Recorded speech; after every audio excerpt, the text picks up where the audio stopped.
Welcome, everyone. We're going to go ahead and get started. We'll call this August 20th, 2026 regular meeting of the Committee of the Whole to order, and we'll ask the clerk to call the roll.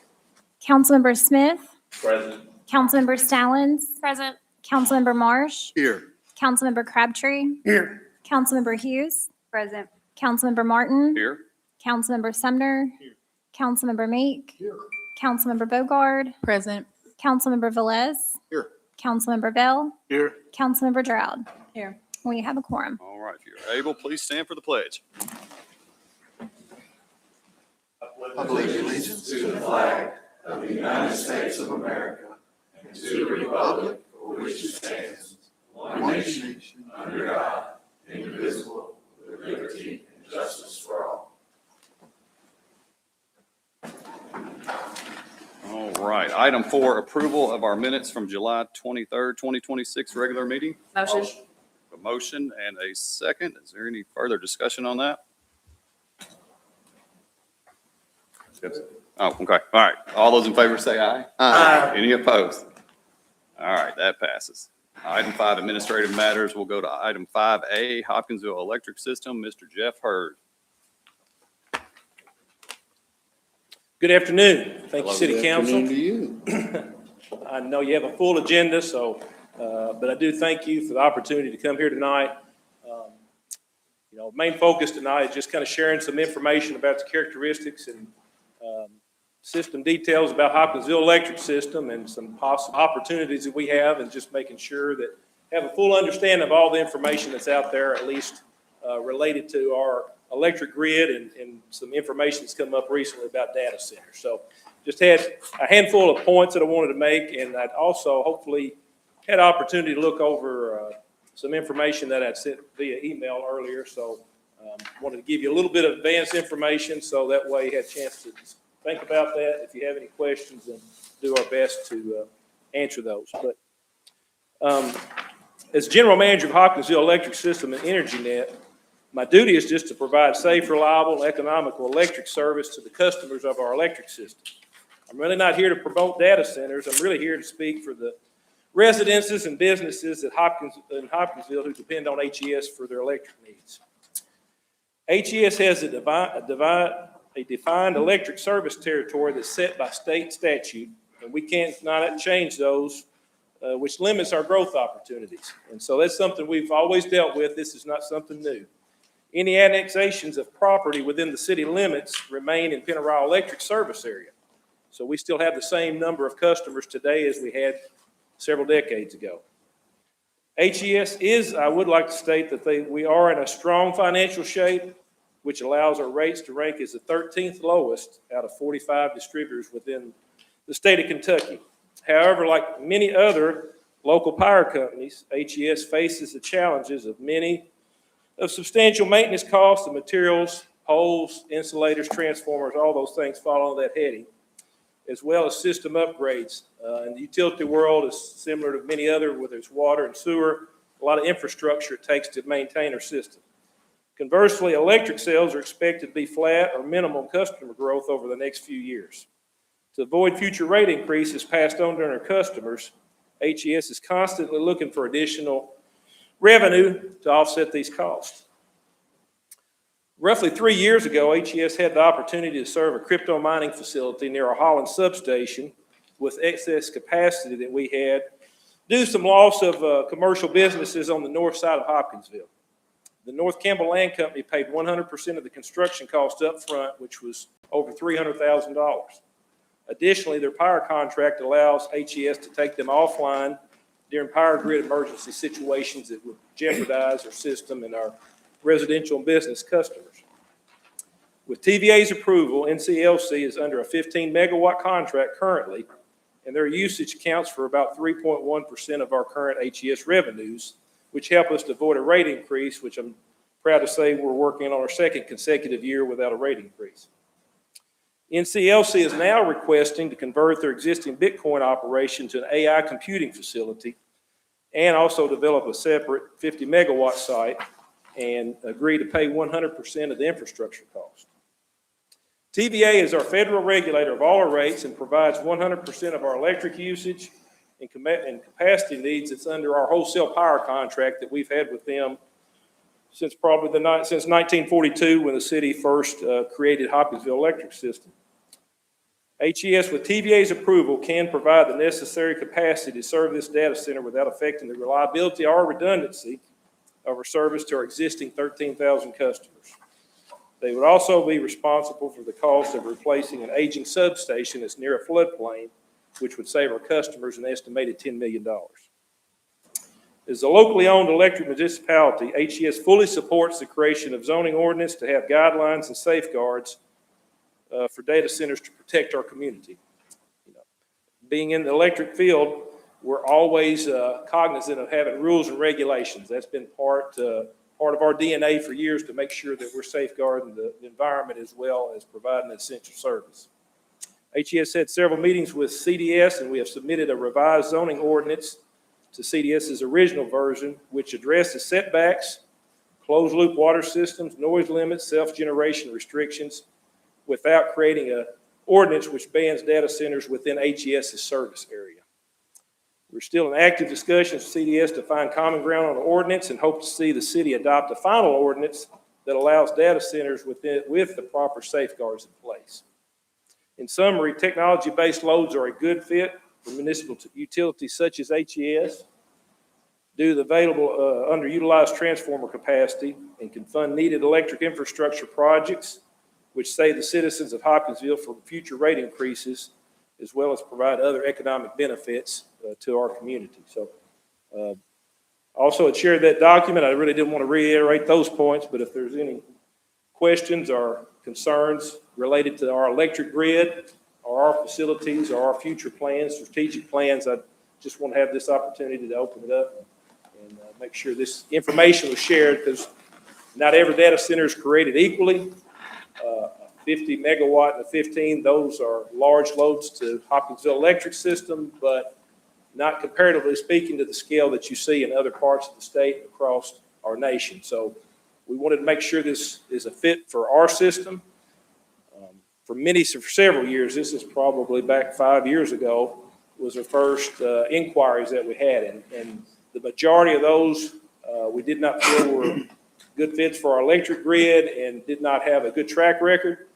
Their capacity requirements did not meet what we could provide, or we're not going to do anything to jeopardize the reliability and redundancy of our current customers, because that's always our 80% of our customer base is residential, and we want to make sure that they're always protected from emergency situations. And so our current grid allows us to be able to transfer load, and we didn't want to sacrifice any of that capacity. So anything that we're making available is above and beyond that margin to make sure that we have reliability in case there is outages.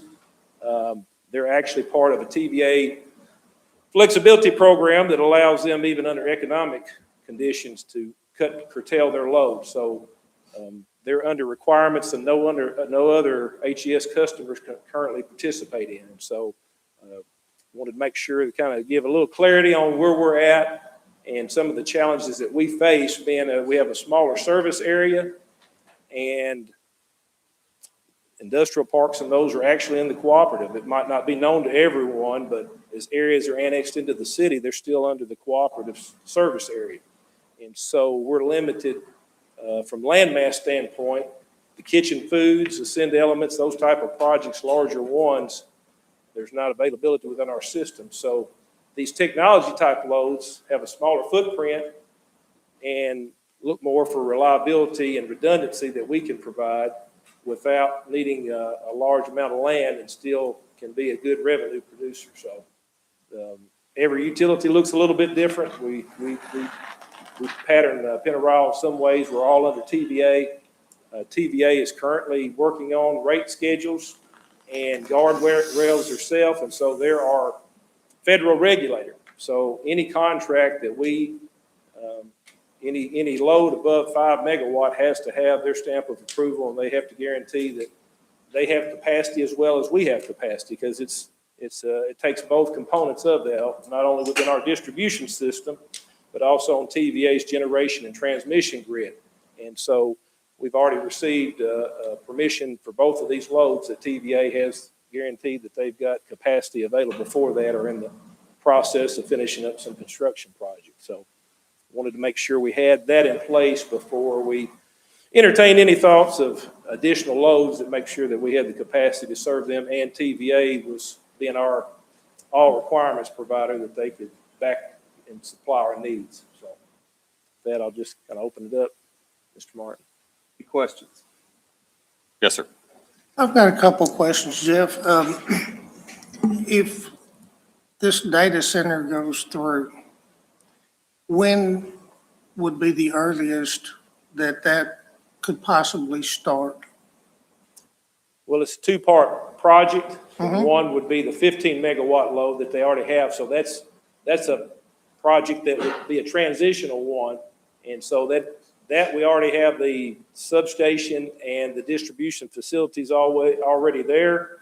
It's hard for me to predict what their timeline would be, but from an HES standpoint, we probably within 6 months to a year, we would be able to have our facilities constructed from the substation there. And the reason I asked that, a couple of months ago, we started having discussions about ordinances surrounding data centers within the city. And I know CDS is working on that. They have not been adopted yet. They haven't been presented yet. Do we have an update, Tom, when those will be presented and ready for council to?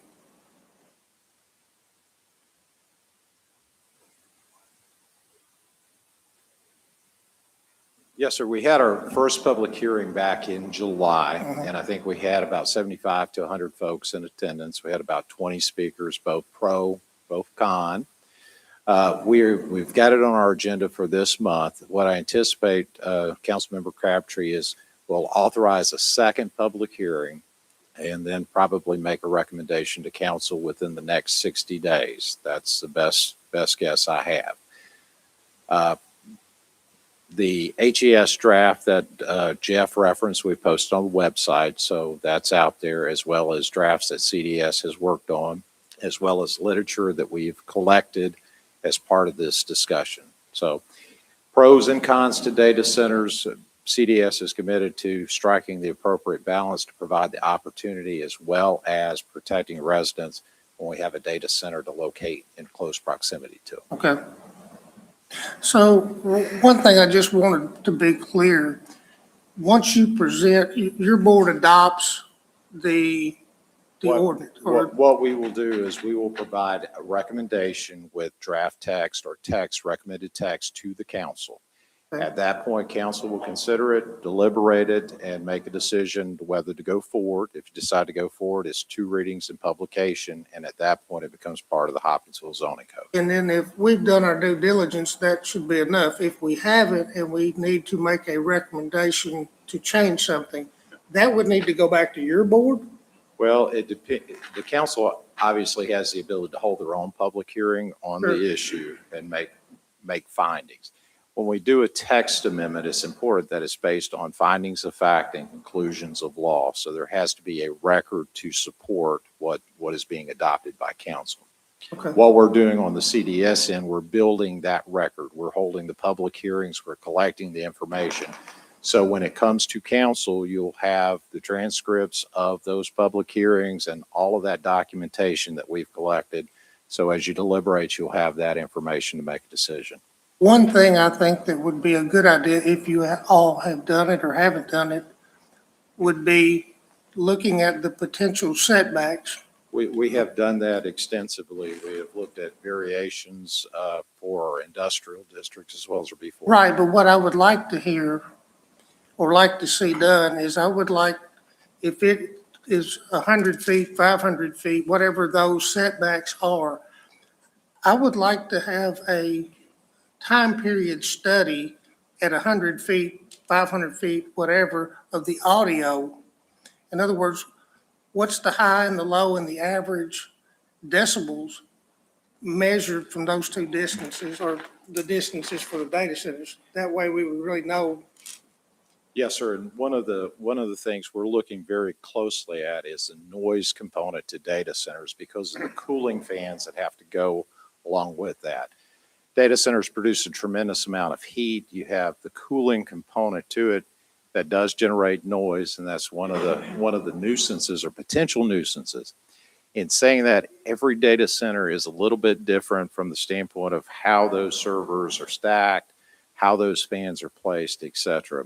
So we've been looking at studies on decibel levels at 100 feet, 500 feet, but the variable depends a lot on the size of the facility because the size of the facility dictates how much or how big that cooling component is. Thank you. Yes, sir. Jeff, one other question. Talk a little bit about your energy net and the internet, because I know is that profitable? How's that doing? And Yes, I appreciate the opportunity to speak about EnergyNet. We were able to expand, and we're in the process of making Hopkinsville truly a fully gig city. And by the end of the year, we'll have all the infrastructure built out. Still have some connectivity, so there was portions of the city, I think maybe on the eastern and northern part that we had not completed yet because EnergyNet cannot use electric funds. Under TVA's guidelines, they have to be independent. And so those funds, all the funds are separated.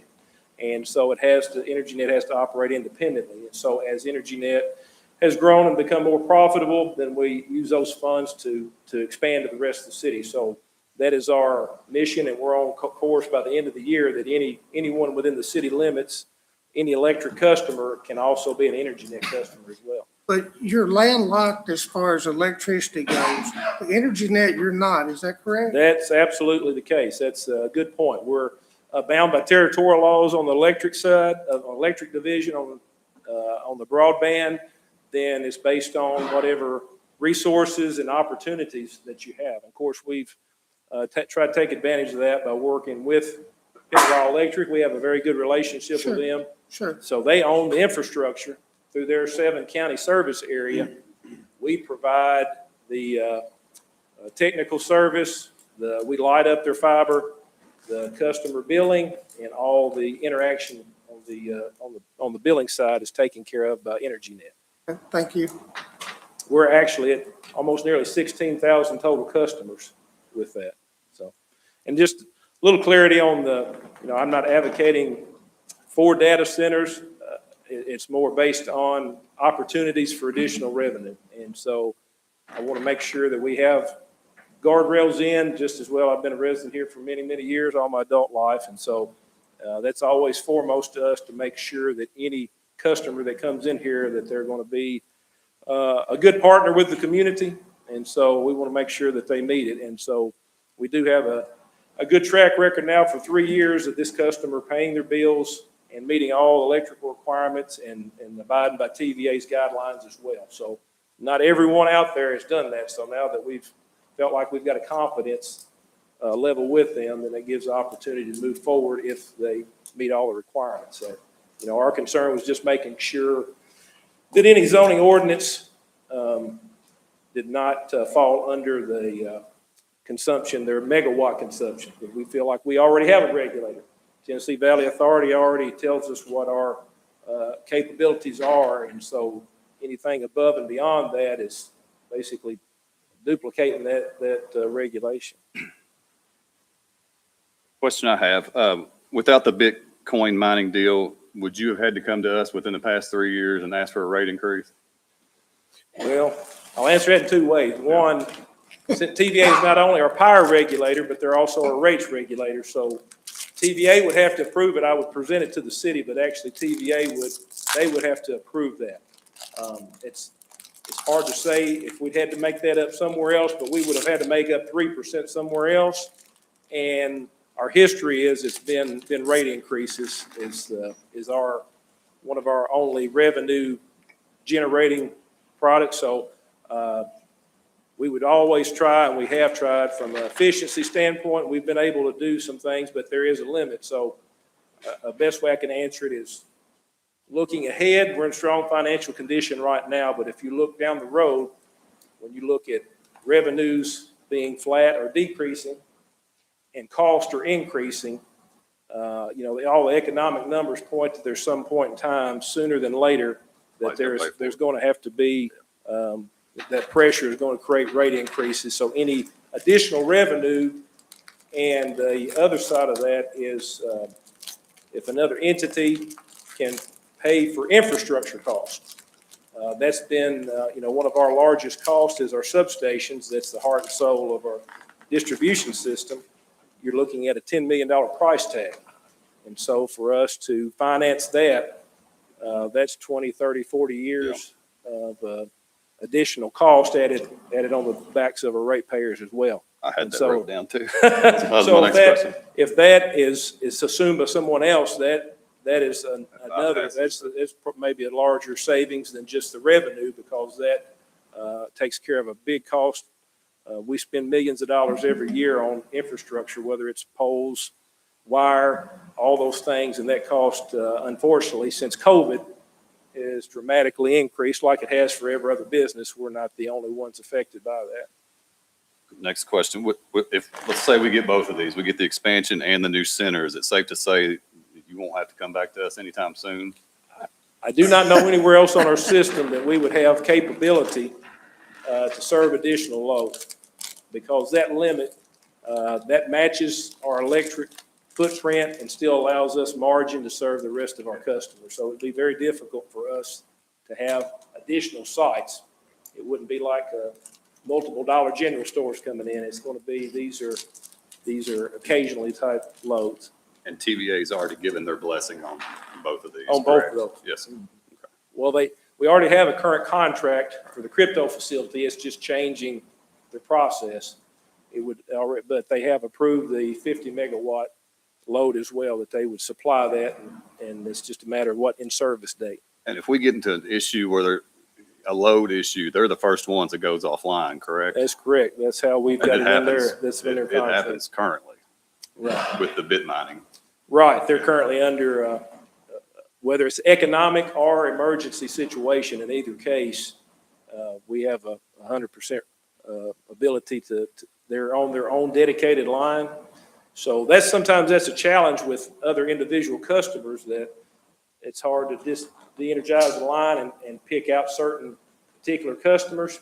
And so we intentionally got them on their own feed and their own breaker, so they're totally isolated from the rest. There's no other customers on their circuit. Gotcha. Any other questions? Yes, I have one. Yes, sir. Seems like we're talking about saving money and making money, but in between that, I'm in Ward 1, where this current data center is at. And one of the biggest issues that come to me from citizens over there is the safety. Some is worried about is a discharge because of discoloration of Blue Lake in the water, because a lot of them fish there, and they fish there to eat. That's how someone make their meal at, for their families. So is there any way you can speak on the safety of that for them? I'm always careful to speak about any of our customers and what their processes are. I do know that they're not connected to the wastewater or sewer system. They're just a water-only customer. They got an evaporation process, I think, so they're not tied into it.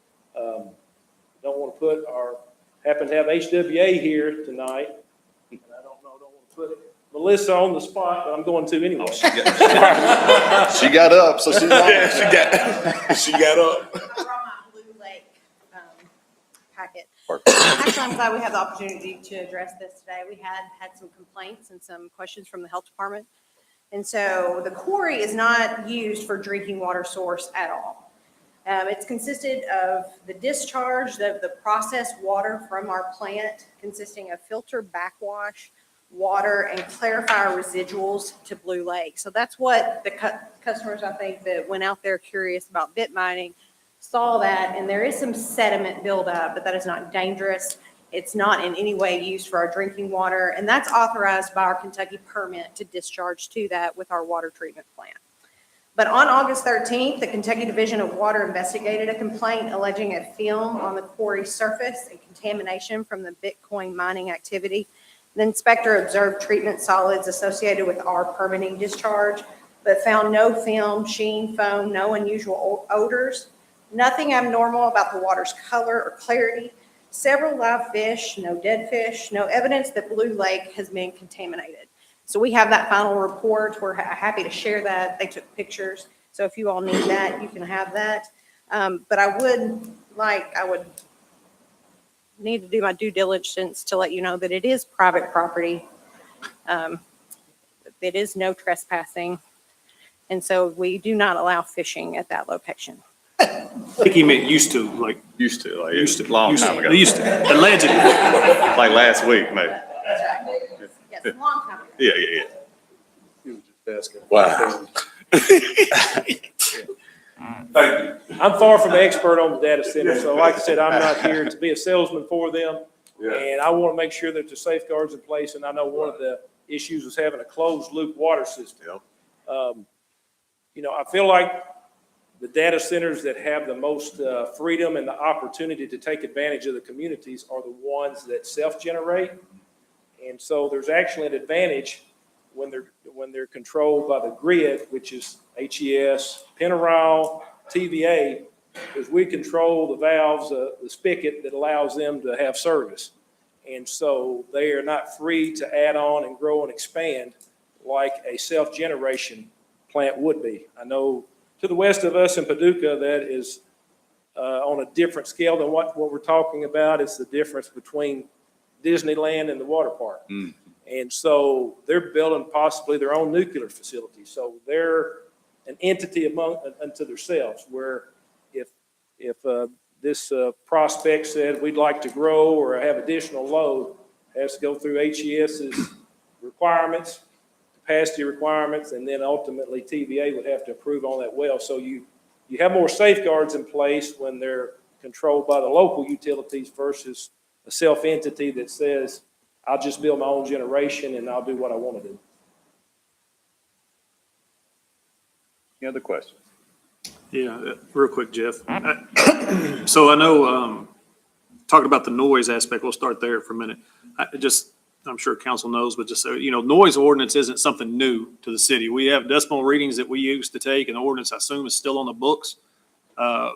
More so towards establishments downtown and everything back in the day. But so it's not uncommon to say that we're going to have something in place as long as it doesn't meet a threshold. Determine that distance is good discussion. You know, as I've been studying all this, and it's interesting because a couple of people will laugh because I've been asking questions about other stuff, and we sit and realize not all money is good money, maybe, but we had a year this last year where we had a decrease in growth, right? I knew Melissa would appreciate that because I've been working on a lot of things. And when I look at our city, and this is home, and we are still one of the most impoverished cities in this Commonwealth, no matter how you look at it. And when it comes down to rates tonight that we're all sitting here determining and having to make a decision on raising rates, across town, the school board's having the same kind of discussion. How do we keep providing to our citizens, and how do we keep from rates getting so out of control? This is one of the few things that I've heard of that has an opportunity to do that. I started off very neutral with this. I didn't know one way or the other. I've been doing a lot of research and studying, and I hope people will keep their mind open to, we have the ability to put safeguards in place, regulations, whether that be sure that you have, if something was to happen, a containment area. I know that I think the substation has one of those already around it there, to make sure if something did happen. But we also, it sounds like you all are very open to the idea of environmental testing when there is a concern or before there's concern. So I think a lot of the things that at least for me, that I started learning about data centers were really data centers from years ago. And communities addressed a lot of those issues and changed to the closed loop system, which is one of the newer things, including the generators going from diesel to solar and battery pack. And I know Paducah's working on stuff like that. So I just hope people get up-to-date information on the changes and how things are still changing that help assure some of that safety that Councilmember Smith was concerned about. And I'm glad to hear that they came out and tested everything, because I think that's big. But I just want people to remember that if those concerns from the past can be met, and we have an opportunity to potentially help freeze rates in some areas to make sure increases aren't happening when we're already such a poverty community, I think that's huge. I know one of the questions I'm going to be asking water tonight, and it'll come to you in a different time when you're here for about rate stuff is, as researching water stuff, I started learning some communities offer things for senior citizens on fixed income and things like that in different programs. And I think, again, hope everybody's staying open-minded all the way around, but this has a potential that I haven't seen in a long time for how it could impact an entire community in a positive manner. And I hope everybody keeps open-minded to that. So, Well, just piggyback on your statements, I'm trying to focus on area that I have knowledge of within our electric framework and grid. But, the economic impact is significant from their potentials of, if you're talking about hundreds of millions of dollars in equipment that would be taxable from day one. And then, I know there's questions about, does that depreciate, but they're constantly upgrading and refurbishing that. So you could be talking about tens of millions of dollars in tax benefits for the city, the county, school systems, all that would benefit. So it's not just a Hopkinsville electric system benefit. This is city of Hopkinsville, our whole community. can you give me an idea of like the data center you're proposing over here off of, over by the Campbell?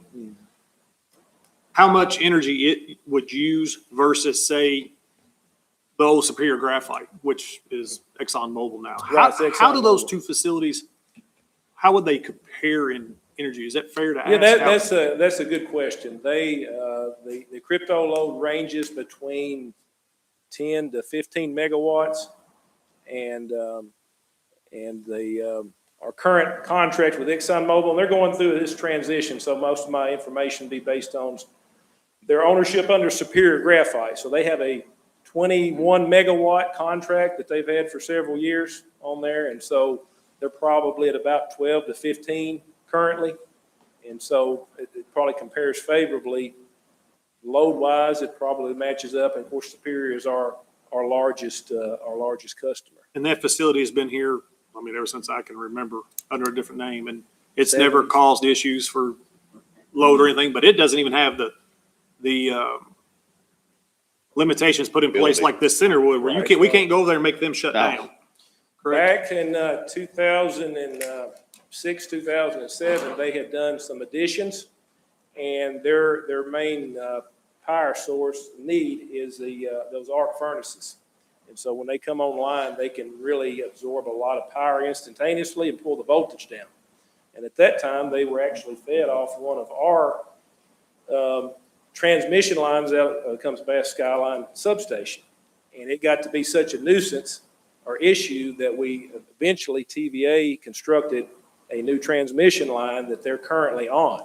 So they were at the point of that's what we want to avoid, right? That they're part of tied in with the rest of our customers. And so they were part of the grid that fed it. So our other customers saw voltage issues from time to time. And before they did the addition, TVA and HES required them to have their own transmission tap line. So if you go by there, you'll see a large metal pole structure now that's the line that they're attached to currently. So yeah, I'm not sure what the financial arrangement was, but I don't think they paid 100% for that system upgrade. But we wouldn't have to worry about that. No, sir. That's the focus would be any new construction would be facilities that would be dedicated for their usage. They'd be on their own circuit and own feeder so that it did not affect residential or business services. Anybody else? All right. I do. Yes, sir. I'm sorry. Go I was ahead. just waiting for my friend here. I thought she was going to touch that button, ask a question. But I just wanted to say that I think, I've probably got more questions than answers. I'm on a learning curve like everyone else is. But it's the first time I've heard expressed tonight that the facility that's on North Campbell and the other facility would be the maximum amount of the service capability of HES. Is that what you're saying? It would be the maximum amount that we currently have available to serve. We'd have to build additional facilities to go beyond, that would pass our margin to protect the rest of our customers. Okay. And would that construction take place, or would that operation take place before probably, we heard 60 days. So we're talking 100, 90, 120 days or whatever before we get to some kind of set of guidelines that the city might adopt. And this might be a question for Mr. Willen more than anybody else, and that is, if we did adopt a set of guidelines, would the current facility, the crypto mining facility, North Campbell, would they be required to operate underneath those guidelines, or would they be grandfathered? Right, anything current would be current, but I'm just gonna, we really don't need to discuss what CDS is reviewing and is gonna recommend to you, because you can't have your own investigation or review at this point. You need to wait and see what they present and then make up your mind at that time. And I think it was said a while ago, you need to keep an open mind about it. So I think this is fine from as information as far as what's current, but how that may fit under some guidelines in the future, I would think we need to defer that until that's presented at that time. No, thank you. Very good. All right, thank you. Thank you. Thanks, Jeff. All right, item B, Fort Campbell IGSA contract update, Mr. Dave Herndon.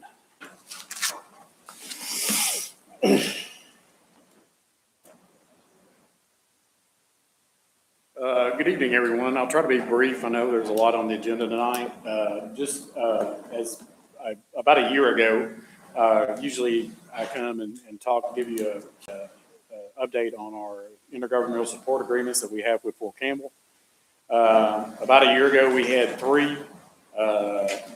Toward the end of last year, we were notified that we were underbid on our signage IGSA, so we did lose that one. And going into this year, there was always the possibility of us either not extending our striping IGSA with Fort Campbell, or Fort Campbell not extending our striping contract. So what we do, after some internal discussions, we decided not to extend our Fort Campbell striping IGSA past the end of this federal fiscal year, which is September 30. Now, the question is, what does that mean for really our staff that we pay from that? Not to answer your question, it's not much. We have kind of been preparing for this contingency. So we do have, by attrition, we do have some vacancies available. So we'll be able to roll some of those seasoned employees that we have working down at Fort Campbell into our city maintenance staff, and be able to focus a little bit more on the city with those staff. We will have all the equipment we've been able to purchase with those contracts. It's ours, it's the city's. So we'll be able to use that in town. We'll be able to stripe parking lots with more regularity. We'll be able to stripe our streets with a little bit more regularity. So if any of you have any questions, I'll be more than happy to answer them. But that's the current status of where we're at. Any questions? No? That's all. We still have one IGSA for salt purchasing of salt. We're bidding that out currently, and we do anticipate that to go on for, I think that's a 10-year agreement if memory serves. So that's all we basically do is bid it out and order it and provide some logistics for them, and we get paid some administrative costs with that. So we do still have that one in place. That's where we get our salt also as well, Yeah, correct? we bundle their quantities and our quantities together. We probably most likely get a lower bid price with that. And they kind of it kind of takes something off of their back with kind of the hassle of having to go through that. So that's definitely always been the no-brainer in this equation. So. Anybody? All good, thank you. All right, item C, departments, accreditations, fire codes, ECC, and public works. Call on Chief Futrell.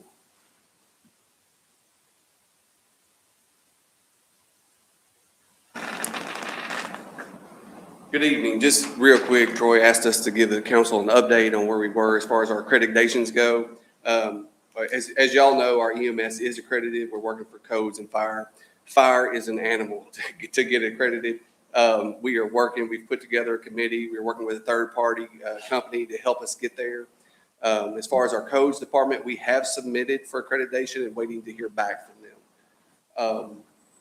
I know that ECC has received their accreditation recently, and that was awesome for them. And code enforcement our Public Works as well is working on theirs.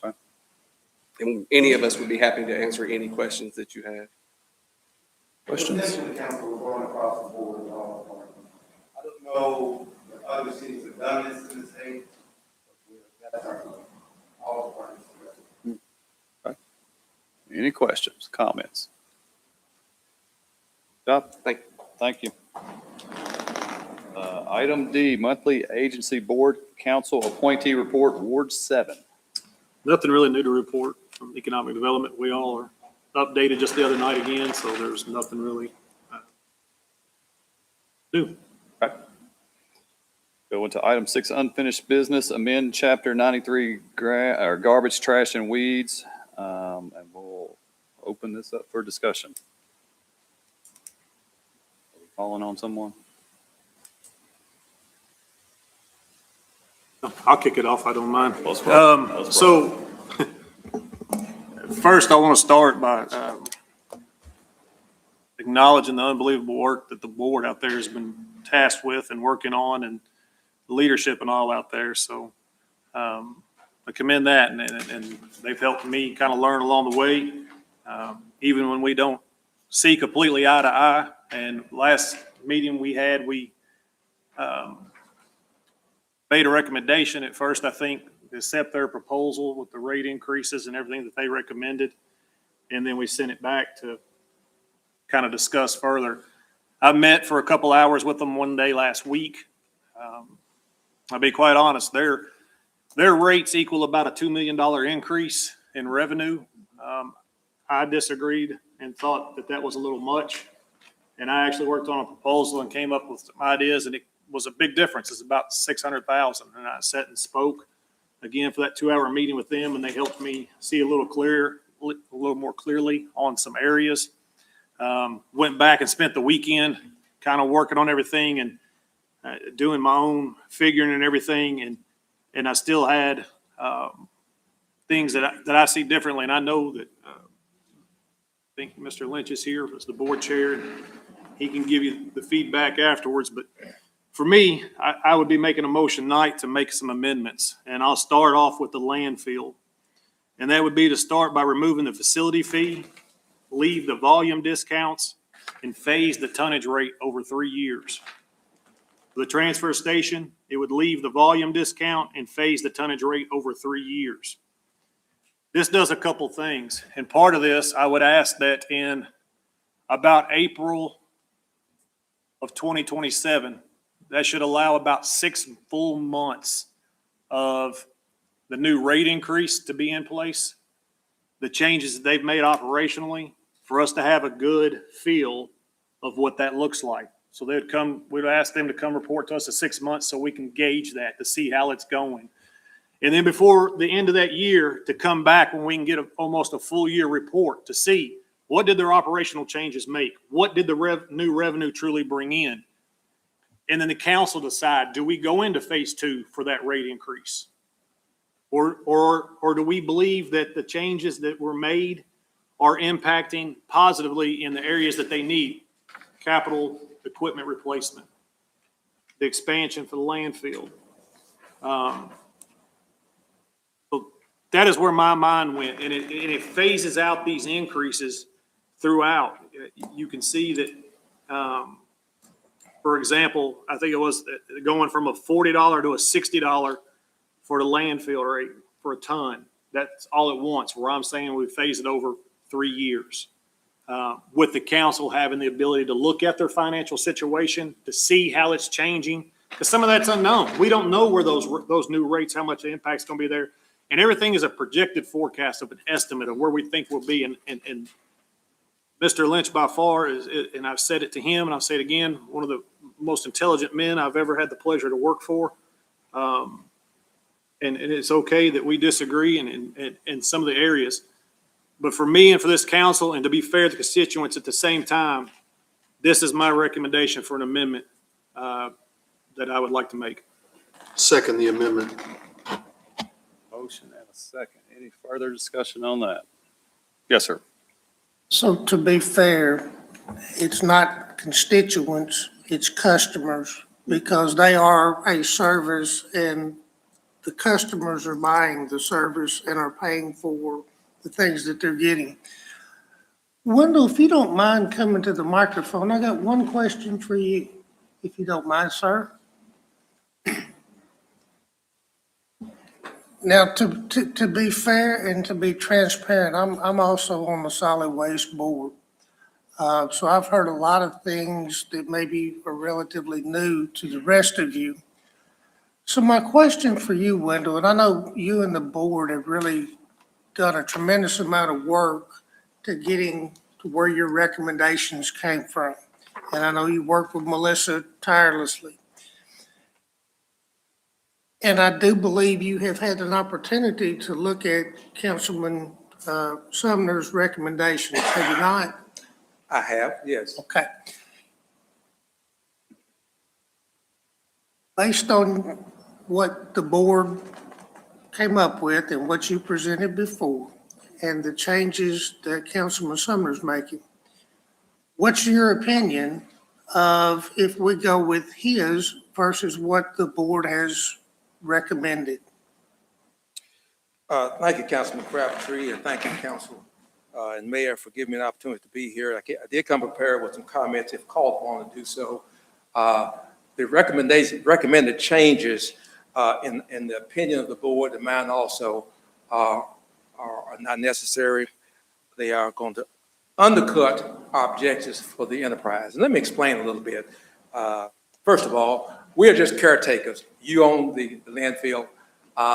We try to take care of it and try to do careful planning and projecting and to sustain it so it will be there for future generations and for our use. We haven't had a rate increase in 15 years. All of our customers have benefited because our rates have stayed the same, and I expect many of them have increased their rates multiple times. So they have actually had a double benefit when that happens. Here's what I need you to understand, and I really appreciate several of you have reached out to me during the 30-day interim since we first presented this. It shows an intense interest in you being better educated and understand what we're going through. But I have to be really honest. There's no way you can have the depth of knowledge and understanding of such a complicated enterprise in that short span of time. And you shouldn't have to. That's the reason you have us as a board. You appointed us to become students of this enterprise, to get educated about it and to make well-founded decisions that will sustain this enterprise.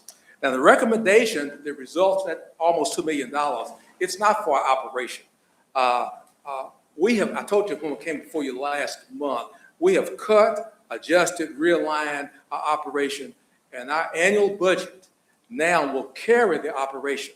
It doesn't generate an excess, but part of our role as a municipal utility, as you all well know, whether it's water or wastewater or electric or stormwater management or waste management as we are, is we have a critical mandate that comes from you guys. And that mandate is to plan forward, to be visionaries for the future, and not to wait until we have a need and that need be unable to be met. So the additional revenue, which is being generated, is not for operation. Now, maybe I didn't make that clear last month. It is for future expansion and needs. Now, we sent the mayor a report, which hopefully is forwarded to you from our consultant engineers. And in that report on page 2, it tells us, and I told you last month, we have a planned expansion that's going to have to start, according to our engineers, no later than the end of 27 or beginning of 28. During that interim time between now and then, we will actually do the preliminary design phase. We will bid it out. You have to have your financing in place when you do that. We will award a bid, and they need to start by the end of next year or the first of the following year, because we got less than 3 years of capacity there. The funds we want you to help us to bring in through these ordinance changes are for future expansion. That expansion will cost between $4.3 and $4.6 million, and that's rather immediate. In addition to that, the engineers, and when you get the report, they show us that that expansion will give us, with the time left now, about another 6 or 7 years, for a total of about 9.5 years. We have to begin immediately, a process with the state to get certification to do a bigger expansion. And the engineer tells us that will take 2 to 5 years, just the certification process. And it may not be successful because there may be enough objections that the state may see it otherwise. But if we are successful in that 2 to 5 year process, they estimate in 2026 dollars about $10 million. Now, let me give you an example about things that's out of your control. I served, and this is not something I read, or it's not something that I've made up just to prove a point, but a real example related to municipal utilities. I served on the Water Environment Board for 9 years in the 1990s to early 2000s. And on one occasion, our general manager called the board and made us aware. And Hopkinsville was going through enormous economic changes there. We were growing like wildfire. Industries wanted to be here. We were expanding residentially. We were in a good spot. And his call to us said, we're this close to water rationing. That will shut down the community if you don't properly plan. Fortunately, we got through that period. And within 6 months, we successfully negotiated and purchased the North Quarter. About 25 surface acres, $1 billion of capacity, 1 billion gallons of capacity. Not enough for the future, but it gave us a timeline to work in. And that's when we began the Lake Barkley project. Engineers estimated that 27 miles of 3-foot pipeline will cost $8 to $10 million. But guess what? It took almost 10 years to bring it to fruition. We wound up bonding $25 million and spent almost $30 million for that project. So forward planning is what's in this. We will accept whatever you approve for us, but this is your quarry. We will plan forward, and if the revenue generated is insufficient, we're going to have the city to backfill. And we're just being perfectly honest with you, and it's a good time to have clarity, because the things we can't control, economic conditions, we are strictly environmental, under environmental regulations. We do all those things the way we're supposed to do them. And we can't measure the impact when we have a study and try to expand this landfill twice. We can't measure the impact, how that will cost us. So understand, the recommendation is not for operation. A minute part of that may go into operations, but our operation is covered. It's going for future expansion and to securitize our ability to have a landfill that perpetuates itself. Now, there is another solution. There's another solution. The other solution is if you think that we're not on track and that our wisdom is off track, well, then the city actually has the option to invalidate, or fold, or avoid the ordinances that created this body and roll it back into the city. And through your own knowledge and expertise to manage the enterprise. We don't recommend that, because you'll have the same sets of circumstances. But in the absence of that, we ask you to trust our judgment. We spend a lot of time getting this right. And we don't know what time will do. But that $10 million in 2026 dollars, when we break ground on that in 5, 6, 7, 8 years, it could be double that. So we are planners. We're not needing funds for operation. We haven't increased our rates in 15 years. Now's the time to plan forward. So thank you for the opportunity to try to clarify some of this. We don't need operational dollars. Now, we don't have expanding dollars. Our reserves are not available for expansion. And the new revenue that we're going to get, we shared last month, 25% will go to the, 25% will go to the landfill closure fund, which is basically broken by the previous administrations. And the state mandates that. So 25% will go to that. It will take over 20 years to get that close to what the state expects it to be right now. 25% will go to capital equipment replacement. We told you we're transitioning away from the lease program to an own program. When you own stuff, you have to fix it when it breaks. You have to hire people to fix it. 25% will go into, this is forward planning, and 50% will go into landfill expansion. The 4.5 million and the $10+ million projects will go into that fund. And the difference we would bond and use those funds to support the bond payment. So this is forward planning. If we don't have the funds, if you approve that 600,000, which is pretty ridiculous compared to what we vested for, if you approve that, we will accept that. But if we fall short, we've got to do these projects. We've got to do them. What's the alternative if we don't do them and close the landfill? Well, the engineers also show us on page 6 what that is. They said the cost to close it is about $8.8 million and another $6.34 million to maintain it. And those are right now dollars if we close it. So we can't close it. We got to keep it open. We got to expand it. We got to take care of it. So I hope that helps to clarify a little bit. Chief, I appreciate what you've done. If I may. It's way less than what we need. Hold on, if I may, Mayor, or excuse me. But we will accept it. But there may come a point when we begin to go forward that we're insufficiently funded, and the city may have to backfill. I want to clarify something. Maybe you're referring to the proposal we originally met on last week. Yes, sir. This proposal gives you about 1.4, 1.5 million stretched over 3 years. So this isn't the same proposal that we met on last week. I went home that weekend and came up with another draft, and that's what I'm presenting tonight. It actually is spreading, it's a little less than what the 1.9. I think this is about 1.4, 1.5, but it's over 3 years. So I think through the meetings, and even with what you said tonight, sir, I agree with about 90% of you, of everything you said. I think my disagreement is on the amount needed to reach that objective. And I think that the proposal that I've come back with stretches it out while assuring that the council still has some oversight long after maybe this board, maybe you all, I don't know how long that board plans on being there and a new board comes in, but it allows council to oversee that and see how it's going 6 months that first report comes in. How is that revenue? How are you getting close to reaching those goals? So I think maybe you aren't aware. I'm not sure if you. I haven't seen your new numbers. Okay. Yeah, it's but about, I know we've got to break ground in 15 months. We got to break ground on that $4.5 million project. Melissa. Now, if you stretch the revenue over 3 years, we'll accept it. Obviously, we appreciate that. But you're giving us a mandate, and we just want you to know we're doing our job. Melissa, if you may, or you can answer from there. I sent you all the calculations and everything and asked you to verify some things. So part of that is the question I'm about to ask. With the amendments that I've recommended tonight and the proposal for the amendment, where do you think that'll put us financially? I know I'm talking about doing it in tiers. Yeah. So from what you sent me, you would recommend a $10 increase on both rates beginning October 1. That would be close to $1 million over 12 months.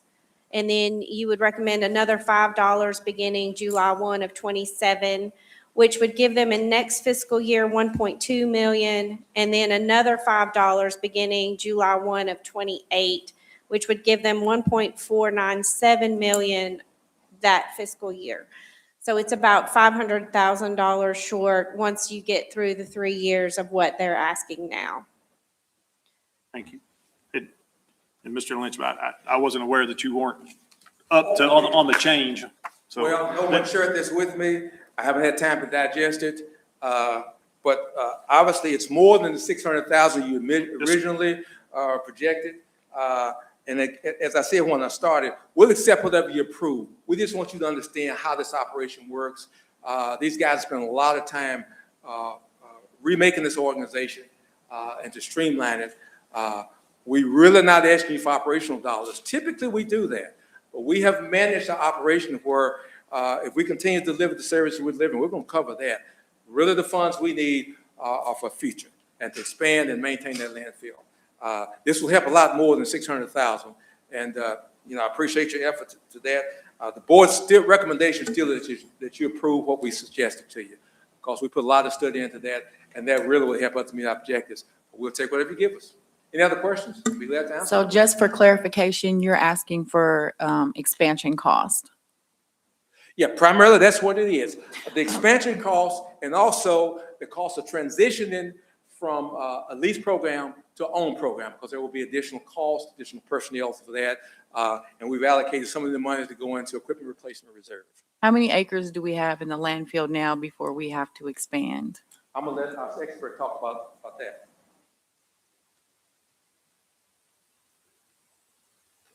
All right, so currently, we've got 10 acres left of available ground that we can use before we must expand.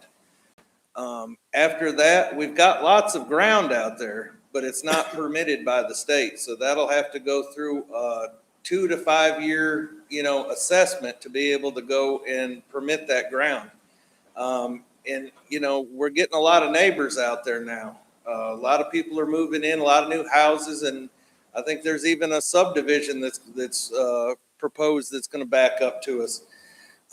With all those people, they get a say in, when we do those expansions, they have a say in that, and they could potentially shut that down. We do have 153 acres of ground that's already been permitted. It's been permitted for 29 years now, that we can put in a contained landfill, an MSW landfill, which this would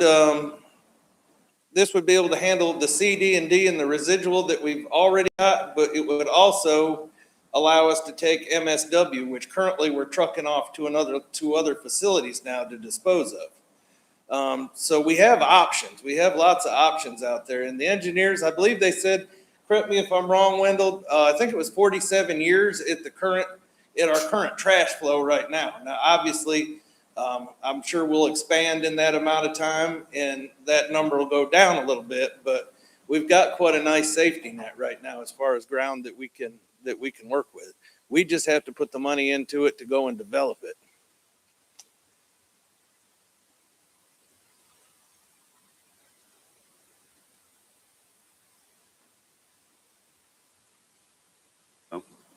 I think we all express our appreciation to the board for the work that they're doing. Mr. Lynch, thank you for, overseeing that board. How long have you been on the solid waste board?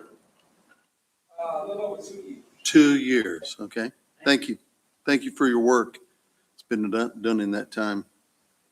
I, for one, as just one of the city council persons would say, that I don't think it's a bad process. I think it's a good process to come back to the city council when you do need additional funds, if you should need those additional funds. And that's why we're here to help.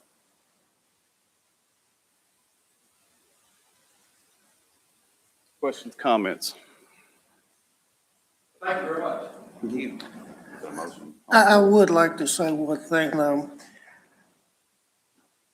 I think Councilman Sumner needs to be commended because he has gone above and beyond to get educated on this particular, utility and the struggles. I haven't seen many go to the length that he has. Although I don't always agree with him, you cannot argue about the process and the hard work that he's done. So Clayton, thank you.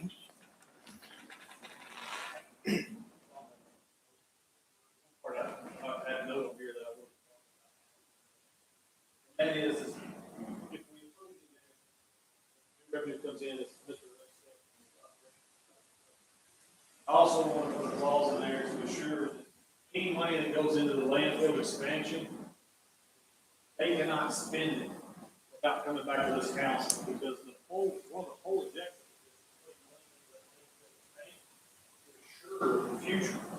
I want to make sure that there's no opportunity for spend other places without coming back. So. Yeah, I don't know that we would call it a misuse, not to correct you, but I'm just talking about reappropriation by that authority. Yeah, thank you. All right, so there is. So it's an amendment to an amendment, right? That's what we're working on. To the I think we proposal. just need a second on that. Second. All right, so we have to the proposal with a motion and a second. Correct? All right, all in favor say aye. Aye. You opposed? That passes. Now. Okay, so now we need a motion to forward it as amended to council. Motion. All right, any further discussion? All in favor, say aye. Aye. Any opposed? All right, that passes. All right, item 7, new business, Hopkinsville Water Environment Authority, water and sewer rate adjustments. Ms. Melissa Spur. Good evening. Hello. Good evening.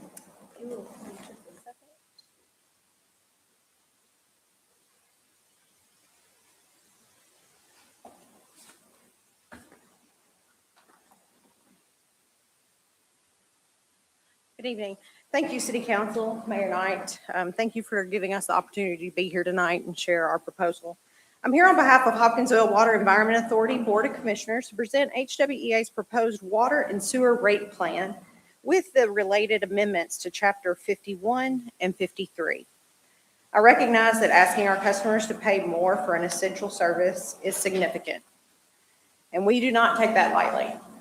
What I hope to demonstrate tonight is that this is a measurable plan that's based on an independent cost service analysis, necessary infrastructure needs, and a responsibility to maintain a long-term financial health of our water and wastewater systems.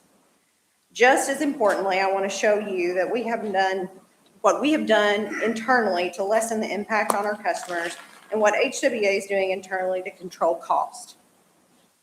Let me begin with what I hope for you to take away tonight. These are really 3 parts to the discussion. First, why now? We have 2 essential infrastructure projects ready to move forward, along with a very favorable Kentucky Infrastructure Authority financing. Second, what does this mean to our customers? Rather than implementing what was suggested by HDR, our independent study, we're proposing to phase in the adjustments over 3 years and staggering our water and sewer increases by 6 months. Third is stewardship. I want to show you that HWEA is doing to manage costs today, why our current financial position requires action, and how our proposed CPI provision is intended to help us manage rates more responsibly in the future. At the conclusion, our request is that our proposed amendments to Chapter 51 and 53 advance to September 1st City Council meeting for first reading. The starting point for this recommendation was an independent financial study. HWEA retained HDR to perform a comprehensive cost of service studies for our water and sewer systems. The important point here is that the revenue requirements were not simply numbers developed internally by HWEA management.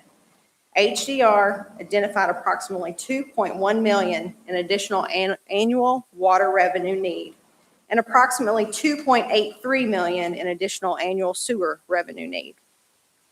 We had to determine how to address those findings responsibly. Rather than recommend the full adjustment at one time, we developed a 3-year phase-in. We also staggered water and sewer by 6 months so customers would not receive both adjustments simultaneously. And importantly, we went back to HDR to make sure that our proposed requirements to allow us to accept that KIA loan and met the requirements of that financing. HDR analyzed that and they found it to provide measured transition for customers, allowing us to accept those KIA loans, if so approved. So what you're seeing tonight is not the full adjustment all at once. It is our attempt to responsibly address the identified need while recognizing the effect on our customers. A significant reason that revenue need exists is infrastructure in front of us. There are 2 major projects, like I said, that need immediate financial capacity. The first is WASP Water Treatment Plant Granular Activated Carbon or GAC project. With an estimated cost of approximately $11.5 million, this project strengthens our drinking water treatment capabilities and supports continued regulatory compliance. The current KIA package includes a loan not to exceed $8 million, approximately $5.25 million in principal forgiveness, and 0.5% interest rate for up to 30 years. Some may remember on October 1st, 2024, City Council approved a municipal order 30-2024 authorizing us to submit the KIA loan application for this said project, knowing that we would be back for consideration of funding. The second SRF Phase 9 Priority 3 is approximately $8.5 million wastewater project involving pump stations, siphons, force main, and gravity sewer. It addresses overflow concerns, system capacity, and aging infrastructure, which I know has been discussed at this council multiple times. This also addresses the Windsor and Circle Drive area. That financing includes approximately $2 million in principal forgiveness and a 1% interest rate for up to 20 years. Likewise, on October 21st, 25, City Council approved Municipal Order 42, 2025, authorizing us to pursue KIA financing for those projects, SRF Phase 9 Priority 3. So these are not discretionary projects we are proposing. They address real water treatment and wastewater infrastructure needs. And the financing currently available for those projects are unusually favorable. Combined, these two projects represent approximately $20 million in infrastructure investment. But the current financing packages include more than $7.26 million of principal forgiveness. So to put that simply, that allows $7.26 million of these projects that our ratepayers would not have to repay. The remaining finance is also being offered at a low rate of 1% for the GAC project, and 0.5% of the GAC project and 1% on Phase 9. From the financial stewardship standpoint, we believe this is important to take advantage of those terms, and if we have the financial capacity to do so. Again, this is one of the reasons why time matters. And delaying a rate decision does not make either infrastructure need disappear. The treatment needs remain, the wastewater infrastructure needs remain, but what changes is our ability to fund them. The proposed rate plan provides the reoccurring revenue necessary to meet the KIA financing's requirements and move both projects forward. Without the financial capacity, HWEA cannot accept the current funding available to us from KIA and proceed with the projects as proposed. And we should not assume that the $7 million in principal forgiveness, these interest rates, or the repayment terms would be available to us in the future. So our decision is not whether these infrastructure needs exist, they do. The question is how responsibly and affordably can we address them? To what we are actually proposing for the rates. HDR identified an overall revenue need of approximately 29.7% for retail water and 26.7% for sewer. We are not proposing to implement those adjustments at one time. For water, the proposal is 9.9 annually, beginning October 1st, 2026, then 2027, 2028.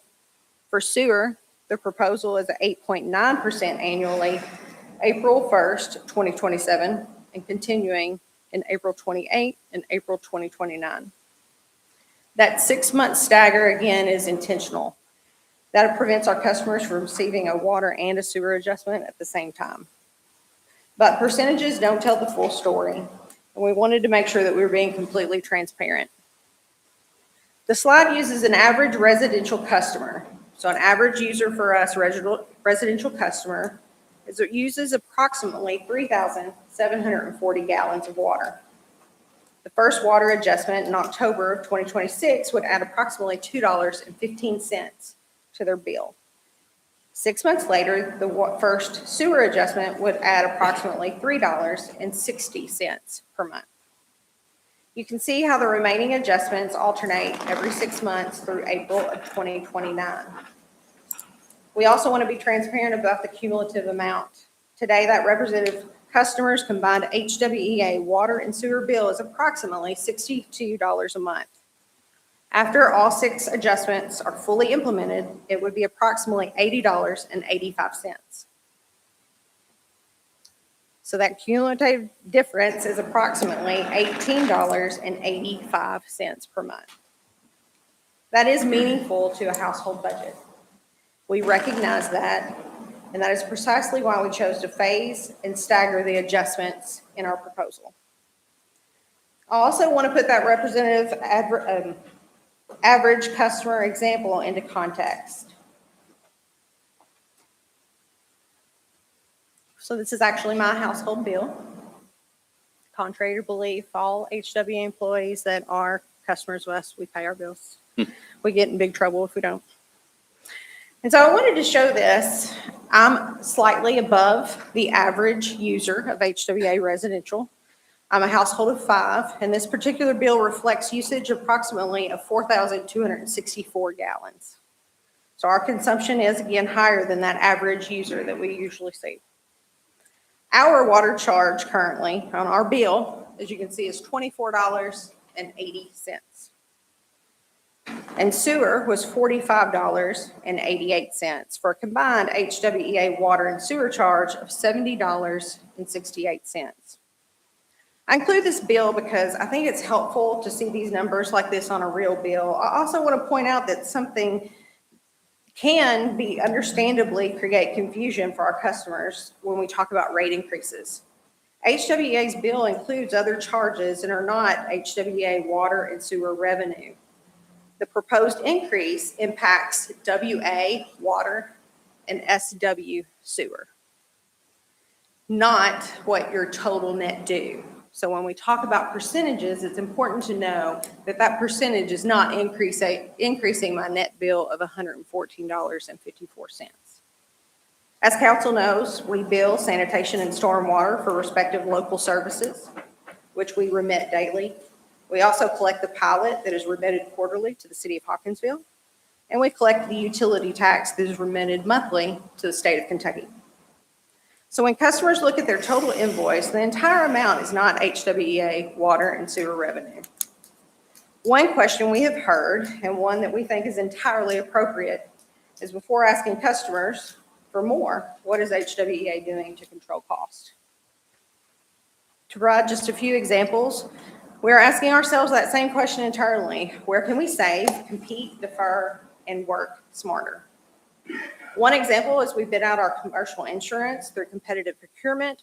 We actually achieved approximately $141,000 current annual savings. We have reduced our sponsorship and advertising commitments by approximately 30 to 40%.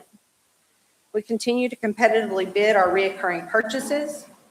We're using technology such as Motive to improve our fleet management, monitor vehicle utilization and idling, to improve our fuel efficiency and the useful life of our fleet.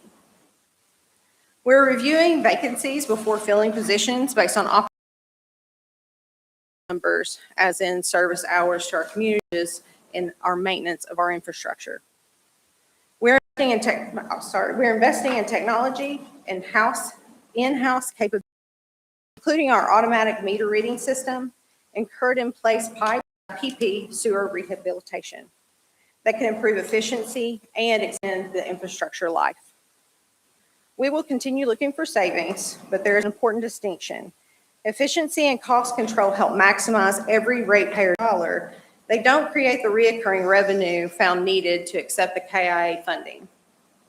So when we look at the financial history, particularly on the water side, we can see that the cost control alone cannot close the gap. Hopkinsville Water's last rate increase was 12%, effective July 1 of 2017. If we compare fiscal year 2018 with fiscal year 2025, audited operating revenue went from approximately $8.71 million to $8.75 million. So that's an increase from 2018 to 2025 of water revenue of about 0.5%. During the same period, operating expenses increased approximately 44%. And I know that you've heard this from other utilities. We all experienced that, especially after COVID. And the operating results moved from a positive $2.14 million to a negative $730,000. When I say operating revenue here, I do want to be clear. This is the revenue generated from normal utility operations and does not include our grants that we received. It doesn't include capital contributions or transfers or other non-operating revenue, which has also helped us wait this long before the need to come for a rate increase. Sewer is somewhat different because the last rate increase adjustment was more recent. It was in January of 2024, For sewer, the current HDR requirement is tied to the cost of service, and importantly, the reoccurring revenue and the debt service capacity necessary to accept that KIA financing to complete Phase 9. If you'll recall, those last sewer increases were directly related and helped allow us to receive the KIA funding for our Hopkinsville clean water plant for that expansion and renovation on Gary Lane.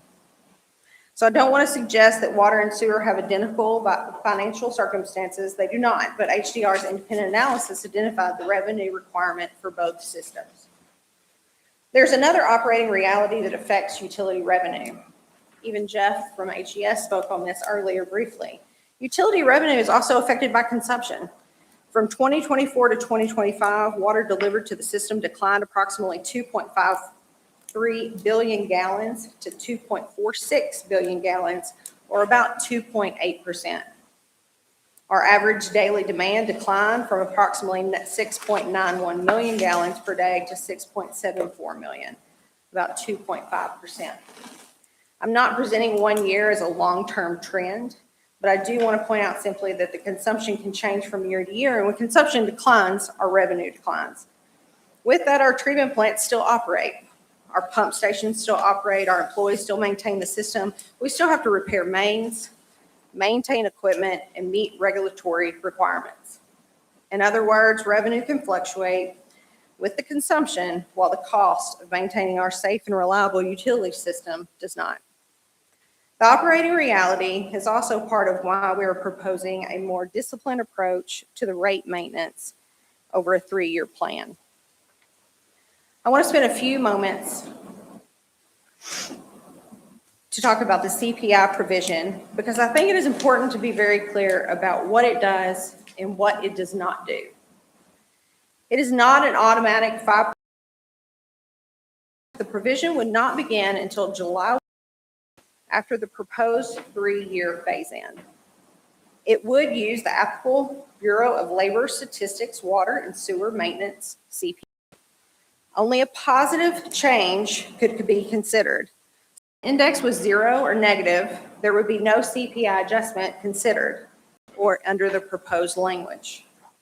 Even that adjustment would be capped.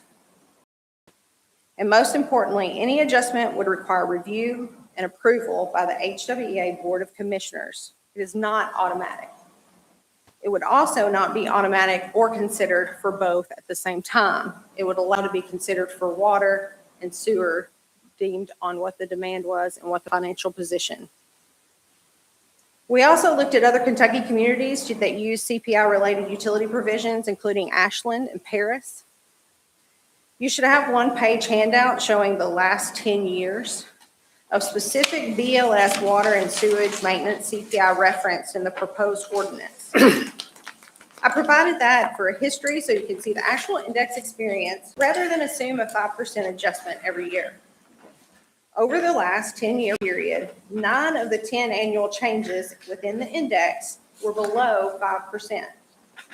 The handout is historical content only and should not be used as a projection for future adjustment, and again, would still require board review and approval. Our intent is straightforward. We wanted to maintain rates more consistently with utility cost and reduce the likelihood of allowing so many years to pass without an adjustment, only to require a much larger corrective increase later. Ultimately, though, this decision is more about financial statements and percentages. It's an investment to protect 4 things: public health through safe and reliable drinking water treatment and distribution, our environment through wastewater collection, treatment that reduces overflow and compliance risk, our community's investment through responsible maintenance and replacement of aging mission-critical infrastructure, and our future by maintaining the financial capacity to secure favorable financing, complete necessary projects, and reduce the likelihood of larger corrective adjustments later. For more than 130 years, HWEA has grown alongside Hopkinsville. Our responsibility is to continue providing the safe, reliable service our customers depend on today while making thoughtful investments to keep the system strong dependable, and financially stable for many years ahead. Before I can conclude, I want to address several questions that have already been raised. We have received several thoughtful questions through this process, and I want to address them directly. First, the three-year base rate adjustments we are discussing tonight apply specifically to Hopkinsville Water and Hopkinsville Sewer. So Pembroke, Crofton, and Oak Grove Sewer have separate rates and financial requirements, and HDR reviewed that allocation of shared cost among those divisions. Specifically, Pembroke and Crofton were reviewed and deemed to not require an adjustment at this time. Oak Grove was not reviewed as we are in an ESA agreement to look at that plant to see what it might need in expansion and renovation. Once that study is done, we will then proceed with a rate study for Oak Grove. We have also heard concerns about customers fixed on limited incomes, and we understand that concern. There is no way for me to say that an increase does not matter to those households. Our response was to phase the adjustment over 3 years, stagger the water and sewer by 6 months rather than impose the full requirement up front. We have been asked whether additional cost reductions could eliminate the need. As I addressed earlier, we will continue to pursue savings, but the independent study and KIA requirements demonstrate that the savings alone do not provide the revenue requirement that we have to receive the KIA funding. On the CPI, again, the proposed revision is not automatic. Beginning in 2030, as the proposed ordinance is currently written, the board could consider the applicable CPI subject to the 5% ceiling, and any adjustment would require board approval. Finally, the rate plan does not move forward. If it does not move forward, HWEA would not have the financial capacity required to accept the current KIA funding and proceed with the projects as proposed. The current principal forgiveness is so favorable, the financing and that with the financing would be lost. So I will close where I began, the path that we believe is the most responsible for Hopkinsville Water Environment Authority. HWEA's Board of Commissioners and management recognize the significance of asking our customers to pay more.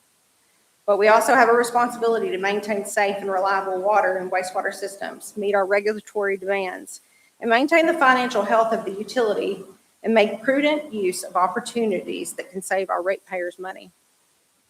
The proposal before you provides both the measured path, and it allows us to pursue more than $7.26 million of principal forgiveness. It finances essential water and sewer infrastructure at favorable interest rates, and it phases the customer impact rather than implementing it identified revenue requirement all at once. It establishes a framework intended to help us maintain rates more reasonably in the future rather than allowing another significant gap to develop. And therefore, on behalf of HWEA Board of Commissioners and HWEA, I respectfully request that the Committee of the Whole recommend that the proposed amendments to Chapters 51 and 53 advance to September 1st City Council meeting for first reading. Thank you for your consideration, and I'll be happy to attempt to address any questions that you all might have. Okay. Any questions? Gotta be. Eric. First of all, that was a great laydown, and not being the sharpest knife in the drawer, I mean, I think I kind of understood where you're coming from, and it was a lot of water to drink right there. Okay. So the question would be, the CPI adjustment that comes along, would you have the authority just to make those changes independently? Or would you be coming back to the city council so that the public could see how this agency and the city council comes together to ensure that the money is going where it's supposed to, how it's being utilized, because they're paying the freight while you provide excellent service? So could you just walk us through that? Absolutely. So how it is currently written in the draft that's presented to you tonight, it would allow the board to make that decision. And so it would allow the board connected to that CPI index. If the CPI index for July 1 of 2030 was 1.5%, it would allow the HWEA Board of Commissioners to increase rates by 1.5% at the most. So that's what the board could consider. So it is either maxed at what that index provides, or it's maxed at the 5% ceiling. That is what's proposed tonight. However, it is at the pleasure of this board how we move forward with that. So could the ceiling be lowered to 3 or 2? Absolutely, and that's at your all's pleasure. And I want to be clear, the CPI is not connected to us being able to accept our KIA funding. The rates in the 3-year phase-in is what we need to accept the KIA funding to move with the 2 infrastructure projects. The CPI is in consideration of trying to make sure that we're maintaining our rates consistently to lessen the impact of our customers with these big increases based on just of our infrastructure needs.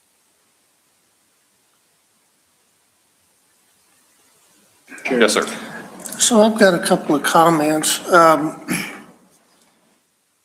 As far as the CPI goes, from my standpoint, as part of our oversight function, we are the ones for all of our utilities that can raise rates. That's our job. I don't particularly want to give up that responsibility because that's mine as a councilman. So that's one issue I have with it. The second part is, and we've always been pretty adamant about not doing this, but if we go in and we give HWEA the capability to do their own rate increases, we're not just working on this council, it's impacting every other council's. And I don't know that that's something that we want to start getting into. We've tried not to do that since I've been here. So it would be my recommendation that council take out the CPI, language in it. And if you all need to come back in 6 months or a year, follow the traditional process and ask for what you need. And that's where I stand as a council member. And if you need that to be a motion, I will make that to send this on to council with those changes made. As amended. That's second. Second. Second, any further discussion? Yes, ma'am. So piggybacking off of something that Councilmember Sumner said, we have a large part of our population that is on a fixed income. With that information, I agree that there needs to be rate increases. Just looking at the operating cost versus, 44%, that's a lot. That's a lot. However, I would like to see HWEA looking into programs for the fixed incomes, opportunities to help, and it may not be plausible, but you're not going to know until we've done the research and until we've looked into avenues that we could decrease, because while rate increases are necessary, they're still rate increases. So this is separate from what you're proposing. Obviously, this is not, my vote is not contingent on that, but I would like to see that done. I think that would be beneficial to, a large portion of our population. To that point, just something to think about. When I was researching and doing all this stuff for this, I think it was Bowling Green and Clarksville, I get mixed up with what I was talking about. They had a program, it kind of puts it back on the customer. And what it is, it's a simply round up. So if my bill is that $82.15 as a customer, I have the opportunity to round it up to $83. And those funds go towards, I think in this specific case, it was referring to elderly over 60 or 65. And that would be a program that would be strictly voluntary, obviously, but it was just, I thought it was interesting since you brought that. Like a pool. Now that you mentioned that, I've seen other utilities, specifically gas utilities, offer that on their bills. And it was either Bowling Green or Clarksville. I just don't remember which one at the time. Good idea. Anybody else? If that's all the discussion, I want to say one thing real quick. This has nothing to do with now, but it had something to do with you, and it was a few months ago. And a council member sent in a letter of a concern about a fee. And I won't throw the council member out there unless they want to speak for themselves. I just sat back and read the correspondence back and forth. And your office, your people took that under advisement, obviously went back and researched it. And if I'm not misunderstanding, the fee or whatever it was a to that $75 is completely removed Yeah, it's. removed. because you Thank felt like it shouldn't be there anymore. And in a position like yours at the top for everybody, just like a mayor of a city, a lot of times you don't get recognition when you do things right. And I just thought that was commendable because that was money going towards you all that you could have simply ignored and left in place for however long it's been there. And you all chose not to. I thought you deserved to have something said out loud about that. And I know y'all would never do it yourselves. So Thank you. Oh, I appreciate the concerns being brought to our attention. Please don't ever hesitate to reach out to me personally or any of our staff. We want to make sure that we're reviewing all of our processes. We want to make sure that there's nothing legacy out there that is still withstanding or something that is started by miscommunication. We want to address it and make sure that we're being community advocates. We want to support our customers as much as we can. And again, our rates are strictly just based on being able to provide compliance and regulatory requirements and us to be able to serve our mission and vision. And we want to do that well for our community. And we're honored to serve Hopkinsville, Crofton, Pembroke, and Oak Grove. I think we all feel the same way. It's whether it's HWSE or the Solid Waste Board, you know, we realize they're community servants that are serving there, whether they've served for 40 years or whether they've served for 2 years, however long they've been on there. And we all just appreciate the hard work that you do. And I think I won't speak for everybody. I think I probably could though. You'll find a caring ear and a provisional ear when you have those needs. When you come, we realize those are needs. So we're here to do that. All right, we have a motion and a second to forward this to council as amended. All those in favor say aye. Aye. Any opposed? All right, Thank you so much. thank you. Thank you. Item B, property tax rate, Ms. Melissa Clayton.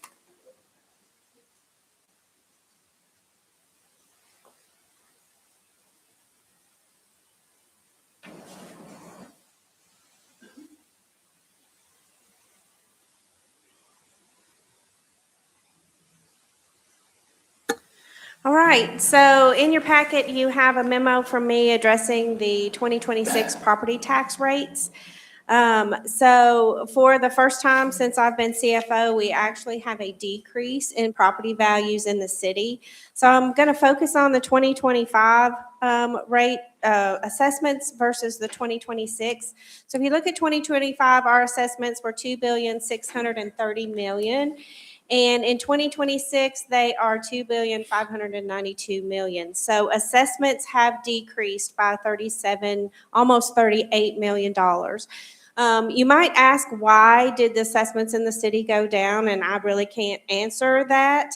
There are lots of reasons why an assessment goes down. We get our tax roll from the PBA. They are the ones who go out and assess property. They might get a request from an industry or someone requesting a reassessment, and they go out and reassess those, and then they report to us what our assessments are. Our tax rate is based on the assessments and how much money those assessments will produce based on our last year taxes. We calculate two rates. We calculate the compensating rate and the maximum 4% increase rate. So the 2025 rate was 0.202, and for the compensating rate for 26 is 0.205. Personal property and motor vehicles, we're not recommending a change in those. And we're also recommending that we continue the 2% discount if property taxes are paid in the month of October. And that brings me to discussion of property tax rates. I'd be happy to answer questions you guys might have. We do need a recommendation passed tonight in order to get our property tax bills calculated and paid. We need the rate to pass in September 1st and September 15th, so that our bills can be mailed out by September 30th. Can you go back to the matrix, Melissa? Yeah, you want the assessments? The No, other one. you want this one? Mhm.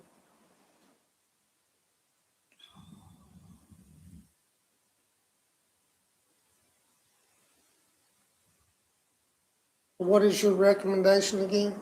We are recommending that we take the compensating rate. That is what we budgeted. We budgeted the same revenue, which is 0.205.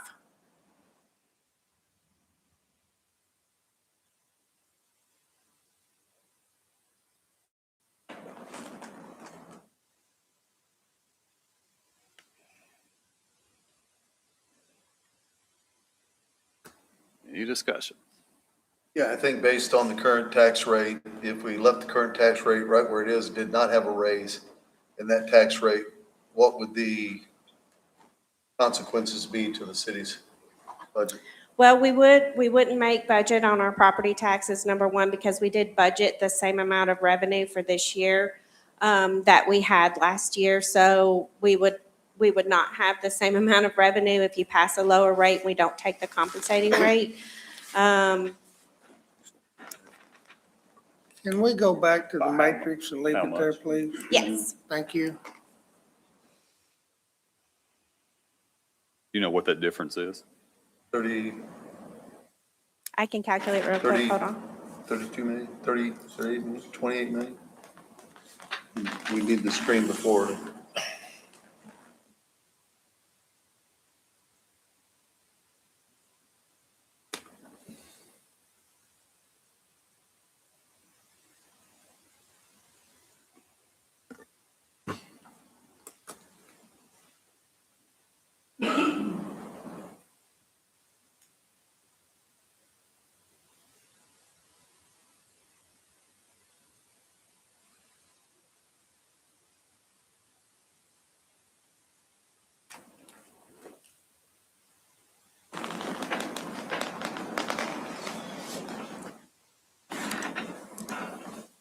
Just shy of 38 million, is that what it is? No.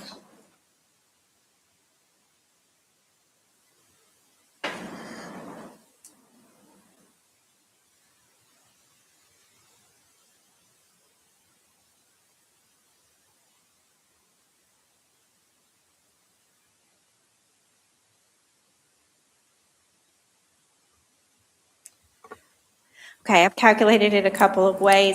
I believe it's going to be around $80,000 to $90,000 less. So earlier in this term, we did a net profit tax reduction, which only implemented business owners. And this is a way to basically give a little bit back to all of the property owners. Now, on the other hand, that does impact city services and all the things that the city does. So, you know, throw out what you want. Lower it, raise it, let's hear it, and let's go from there. Can we pull that money from prior year? If we're short, it would come out of prior year revenue, yes. All right.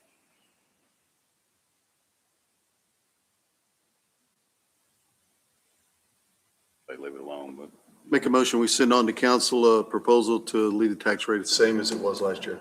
2014. got a motion and a second. Any further discussion? All those in favor say aye. Aye. Any opposed? All right.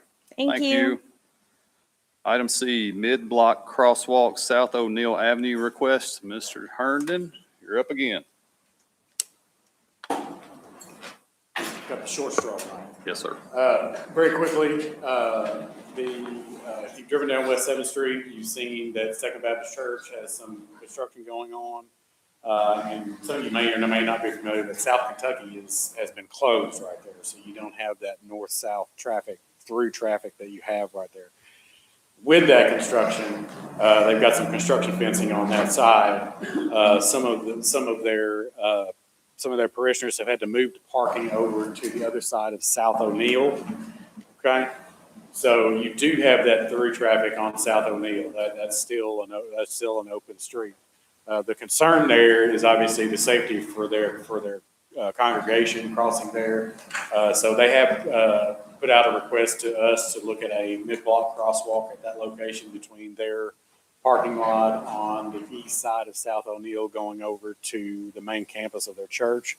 We don't have any concerns with that, so we're putting forward a favorable recommendation on that if you guys are okay with it, to move it forward to city council. I'll make a motion to, All right, motion and second. Any further discussion? Yeah, I just wanted to ask Mr. Herndon, would that include any kind of temporary signaling in that area? No, sir. Well, there would be signage and paper markings, but no signal. Would there be an additional cost to that, to have some kind of signaling? Substantial, yes. Is there any way you could provide us with some kind of a proposal concerning that? $12,000. $12,000. What if the church would pay? We just cut revenue, we can't add nothing else to it. Yeah, we're broke. We got $12,000, $45,000 in our sign. Could we check with the church and see if that's something they would want to cover?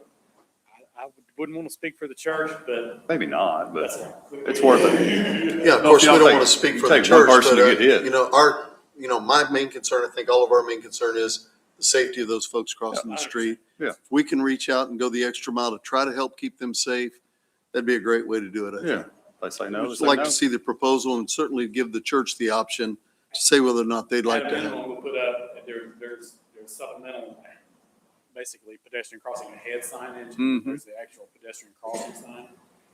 That's going to be the minimum that we Yeah. have to put in. And then if we have to do some kind of enhanced crossing right there, we can at least come up Ask. with some options. I just happened to notice at the corner of Millbrook and Pyle that the stop signs there have just a little flashing light on them. Any kind of signaling like that, something like that costs $12,000. It's very, when it's solar, yes, Yeah. it's Okay. substantial. Yeah. All right. Well, okay, all right. It's my input. I'd really like to see us go above and beyond and try to keep those folks safe. I'll say, Yes, if sir. you were really concerned about that, the discussion for a stop would potentially be better there. I know it'd be awkward being in the middle of a road there, but it's still a city road. You still have the option to do it around that parking lot area if you chose. well, I mean, they're required to stop at pedestrian crossings. Anybody can blow, You walked out here Required. any day of the week. Yeah, that's true. But yeah, I mean, a sign is only as good Right. as the people driving. Yeah. So. Right. Church did call, I talked to a few of the members of the church, they called requesting to do the crosswalk. Do you not understand the signage? But I will talk to the church and see what they say. They buy it, we'll install it. Worth a shot. I'm in the wrong business. Yeah, really. I was thinking that. All right, so we have a motion and a second. All in favor, say aye. Aye. Any opposed? All right, thank you. Item 8, other. Does anybody have anything to bring up under other? You like that other right now. All right, item 9, closed session. We're going into, closed session pursuant to KRS 61.8101C to discuss pending litigation and Motion. pursuant to KRS 61.8101G to discuss an economic development proposal. Motion. Motion. Second. All in favor, say aye. Aye. Any opposed? All right, we're going into closed session.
action was taken in closed session. We are at item 10, adjournment. Motion.